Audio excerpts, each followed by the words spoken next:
আমি কাঁদলাম, হাসলে কেন? আব্বা আমাকে বললেন জান্নাতে আমি সব মেয়েদের সর্দারিনী হয়ে যাব। আমি হেসে দিয়েছি আলহামদুলিল্লাহ। আর একটা বর্ণনাতে এসেছে রাসূল সাল্লাল্লাহু আলাইহি ওয়াসাল্লাম বলেছেন, ফাতেমা কেঁদো না, আমার পরিবারে তুমি আমার সাথে প্রথম দেখা করবা। কি সম্পর্ক! আহা, এই ফাতেমাকে বলেছে, ফাতেমা আনতাজিন আসছে, এ ফাতেমা, আলী, হাসান, হোসেন আমাদের পীরগুলো। আহা, ভণ্ড, কত যে ভণ্ড বাংলাদেশে আছে। আপনাদের রাজশাহীতে আছে কিনা জানি না, চিপাচাপায় আছে কিছু, আছে গো, আছে। দায়িত্ব নেয় ওনারা মুরিদকে জান্নাতে নিয়ে যাবে। আর ছাগল নবীদেরই খবর থাকবে না, তুই কোথায় থাকবি? কেউ কথা বলতে পারবে না আল্লাহর হুকুম ছাড়া, ঠিক না বেটি? নবী মুহাম্মদ কথা বলতে পারবে না। সিজদা কে থাকবেন মাকামে মাহমুদের সামনে? আল্লাহ বলবেন ইরফা রাসাক সাল তুতা কুল তাসমা শাফে তুসাফা। কয়টা কথা? কয়টা? হে নবী, আপনি মাথা উঠান, আপনি বলেন আমি শুনবো। সুবহানাল্লাহ। আপনি বলেন আমি শুনবো, আপনি চান আমি দেব, আপনি সুপারিশ করেন আমি সুপারিশ গ্রহণ করব। লা ইয়াতাকাল্লামুনা ইল্লা মান আযিনা লাহুর রাহমান ওয়া ক্বালা। আরো কঠিন কথা বলেছেন আয়াতুল কুরসি, মান যাল্লাযী ইয়াশফাউ ইনদাহু ইল্লা হু দ্য হেল হি ইজ, হু দ্য হেল হি ইজ। কে সে যে আমার অনুমতি ছাড়া সুপারিশ করবে?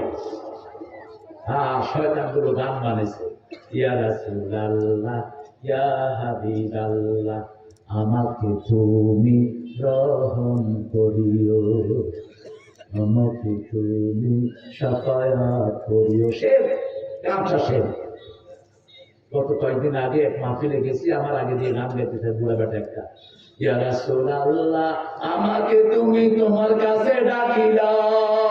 কি রাসূলের প্রীতি! তোকে রাসূল ডাকবে কেমনে? মূর্খ। চাইতে হবে কার কাছে? কার কাছে চাইবো? আল্লাহর কাছে চাইবো। ওয়াল্লাযীনা ইউমিনুনা বিমা উনজিলা ইলাইক, যা কিছু নাযিল হয়েছে সবটার উপরে ঈমান আনবো। আমা উনজিলা মিন ক্বাবলিকা, মা নবীর আগের নবীদের উপরে যা নাযিল হয়েছে সবার উপরে ঈমান আনবো। নবীর জন্য একটা জমির, সব নবীর জন্য একটা জমির।